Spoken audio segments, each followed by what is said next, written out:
Hello friends, ఈరోజు మంచి video చేస్తున్నా మీకు. చక్కటి వీడియో. అమ్మవారి బహుళాముఖి అమ్మవారి కవచం తెప్పించిన శక్తిపీఠం నుంచి బాక్స్ చూడండి. ఇది అందులో ఫోటో అమ్మవారి విగ్రహం చాలా మెరిసిపోతుంది. ఇది ఒక పసుపు కొమ్ము, అక్షింతలు, పూజా సామాగ్రి ఉన్నట్టుంది. ఒక త్రిశూలం, అమ్మవారి యంత్రం కూడా ఉంది, జపమాల ఉంది. ఇది రక్ష ఉంది దారాలతోటి చేతికి కట్టుకునే బ్యాండ్. ఇది మెడలో లాకెట్ కూడా ఉంది. తెరవగానే గంధం వాసన అయితే వస్తుంది. ఇది లాకెట్.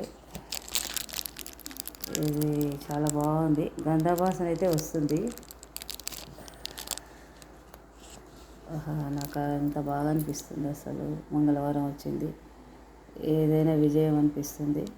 అమ్మవారిని తలుచుకొని ఏదైనా చేసినా మనకి ఏది జయం కలవాలంటే ఇది మంచిగా చక్కగా పనిచేస్తుంది. అందరూ శక్తిపీఠం తెప్పించిన చూడండి ఫ్రెండ్స్. మీకు కూడా కావాలంటే మీరు తెప్పించుకోండి. ఎన్నో రోజుల నుంచి పెండింగ్ ఉన్న పనులు కానీ, భూ వివాదాలు కానీ, కోర్టు సమస్యలు కానీ పరిష్కారం అయిపోతాయి. Thank you for watching.